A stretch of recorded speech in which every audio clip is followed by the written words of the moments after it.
بسم الله الحمد لله ثناء لله ثم الصلاة والسلام على رسول الله صلى الله عليه وعلى آله وصحبه أجمعين. walaalayaal alxamdulilah rabbi alcaalamiin ilaahay baa subxaana wa tacaala mahad iska leh. ilaahay subxaana wa tacaala waxaan ka rajaynaynaa acmaasha khayriga inuu naga aqbalo. alxamdulilah walaalo fara badan oo iga soo codsaday inaan sheekha kelmad kooban oo dardaaran ah inooga soo qabto. ilaahay fadligii sheekhii fursad baan u helnay isaga oo xaramkii maka jooga. acmaasha inuu ilaahay ka aqbalo sheekha u duceeya, muraadkiisa oo khayr inuu alla siiyo iyo inuu ilaahay jannatulfirdowso ku arsaaqo sidaa uu khayrka inoogu sheegayo. إن شاء الله شيخين كلمة دردارنا يدعو بكدقي سنين إن شاء الله. بارك الله فيكم. السلام عليكم ورحمة الله وبركاته. الحمد لله إلهي بانكم هذين نالمها بركيسا إن السوق قارسيي إنكو عافماد هي النبض هاينا dad badan oo ehelada xanuunsan way jiraan ayakana ilaahay waxaan uga baryaynaa inuu bisha Ramadaan oo caafimaad sariica uu siiyo. waxaan naftayda iyo lafaha walaalahayba kula dardaarmayaa inaan ilaahay caza wajal aan ka baqno. waa maqsuudka dhan ee soonka looga dan leeyahay. lacallakum tattaquun waa kii ilaahay lahaa kutiba calaykum asiyaam ilaa aakhirkeeda lacallakum tattaquun yaa ayuha annaasu ucbuduu rabbakum alladii khalaqakum والذين من قبلكم لعلكم تتقون. مقصود كدن عبادة لو واجبي هذه صلاة هاي هذه صوم هاي هذه صدقة هاي هذه حج هاي غاية لو قدن لا يحي ومحي وأنا إلهي كبغنا دتك إلهي كبغنا أدون كدوش هذا وحي يكون ولا نرول في عن بيليهن آخرنا نرول في عن وجنة إلهي الرديه سيموت سنة مركا طبعا كان ضمبه waliba maalmihii u dambaysan ku jirnaaye ilaahay waxaan ka baryaynaa inuu bisha barakadeeda iyo khatamkeega iyo laylatul qadriga ilaahay inuu nawaafajiyo. waa habeen khayr badan oo ilaahay uu laylatul qadri khayru min alf shahr. lama oran macnaha kun bilood bay u dhigantaa maaha, kun bilood bay ka khayr badan tahay. waliba waa qabuuliyad ilaahay ku siiyo. dad badan baa mooday laylatul qadriga wax ka maqnaayo la helo, lacag la helo, gabadh wanaagsan oo la helo, shaqo fiican oo la helo, dhoof la helo. may waa qabuuliyad camal habeenka aad qabatay oo laga aqbalo oo ajar intaa la ilaahay ku qoro weeyaan. marka ilaahay hayna waafajiyo. waan dadaalaynaa markaas quraanka akhriskiisaan badanaynaa. ducadii nabigeenu sallallahu alayhi wasallam oo Aisha u sheegay ay tiri haddii laylatul qadarka ilaahay waafajiyo maxaan ilaahay weydiistaayo maxaan ku alla baryaa. وكن النبي يقول لها وحاتر هذا اللهم إنك عفو تحب العفو فاعف عني. عفو إلهي عز وجل أصمادي سوحا كمل العفو عفسك يا مارتاني عفو يا غفور وحا حال دار بلا عفو يا حال دار غفورك ودافع laga yaabaa intuu dambiga ka dhaafo qofkan oo ku gaftay inuu haddana qofka caloosha wax kugu seexayo. laakiin cafisku waxay ka dhigan tahay culimadu yiraahdeen waa dambiga qofka aad ka gashay, gafka aad ka gashay intuu ka dhaafo waliba uurkan aan waxba kugu qaban ba. ilaahay waa cafuw. markaas cidda khalqigiisa iska cafisana ilaahay waa jecel yahay.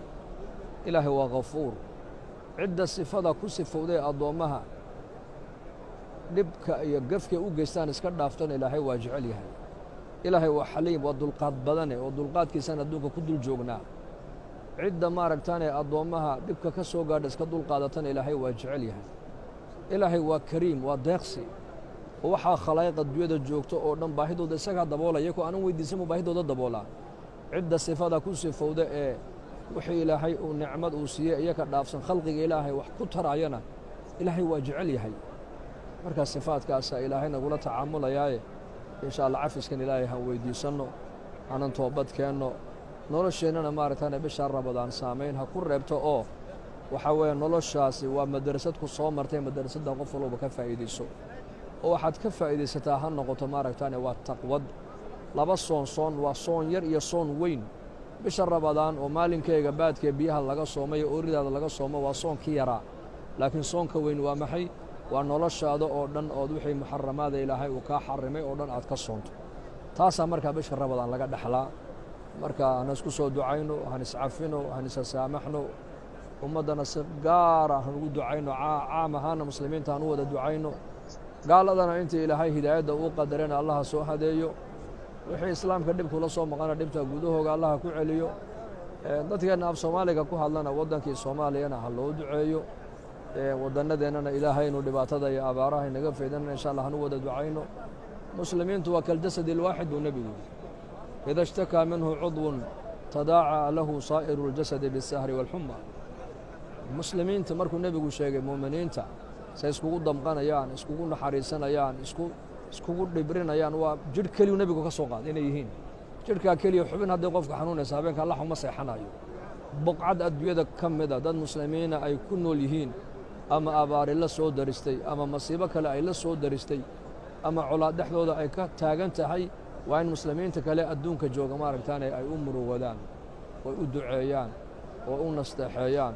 oo dacwadda iyo khayrka ummadda la gaadhsiiyo insha allahu tacaala ilaahayna haynagu wada anfaco anakuna runtii ma fiicnin laakiin meeshaan joognaa fiican meeshanaan joognaa maka ah waa meel barakaysan dadka isku yimidana waa dad waxaan rajaynaynaa inay dad khayr badan yihiin in ilaahay caza wajalla ducada culammadu habeen walba xarabkeenna uga ducaynayn ilahay noo aqbalaan rajaynaynaa waana isku soo wada ducaynaynaa wassalaamu calaykum waraxmat ullahi wabarakaatu bismi llah alxamdu lilah hanaa lilah wasalaatu wasalaamu calaa rasuuli illah sala allah alay wasalam dad badan oo eheladeenna oo walaalaheenna oo qaraabadeenna ayaa duco dalbanaya ilaahay waxaan ka baryaynaa qof walba halkuu ka kurbaysan yahay kurbada ilahay inuu ka qaaduu ka faydo ka bukana caafimaad ilaahay inuu siiyo ka guurdoonkana ilaahay gabdho wanaagsan oo diin leh inuu siiyo gabdhahana wiilal wanaagsan oo akhlaaq iyo diin xambaarsan ilahay inuu ku arsaaqo dadka muslimiinta meeloo joogaana kurbada ciriiriga ilaahay inuu ka faydo muwaafaqiya midnimana ilaahay inuu siiyo dadka ilaahay naarta uu ka xoreeyana allah inagu wada daro innaka iyo eheladeenna awlaaddeenna aqaaribteenna waalidadeenni waalidiintoodii wixii xuquuq iyo xurmo iyo xusuus ilaa nebi maxamed nebi aadan nagu leh ilaahay naarta ha ka xoreeyo firdowsa laclaana allah ina dejiyo kuwa bishaa loogu dambi dhaafay ee loogu naxariistay ee toobad keenee toobadda weliba laga aqbalana allah inagu daro sala allahu calaa sayidina maxamed bushaaro haddii safar loo geli jiray barashada qur-aanka hadda waxaad ku baranaysaa qur-aanka iyo culumta shareecada adiga oo jooga gurigaaga iyo goobtaada shaqo dugsiga online-ka ah ee barashada qur-aanka kariimka iyo shareecada islaamka duruusta uu sida taxanaha u dhigo waxaa ka mid ah barashada qur-aanka kariimka ah iyo higaada culumta shareecada islaamka tarbiyada awlaada iyo luqadda carabiga haddaba isqoristu waa ay socotaa hadan horowgaad wixii faahfaahina kala xidhiid nambarada shaashada kaaga muuqda hamoodaan dugsiga online-ka ee barashada qur-aanka kariimka iyo culumta shareecada ee daarul hijra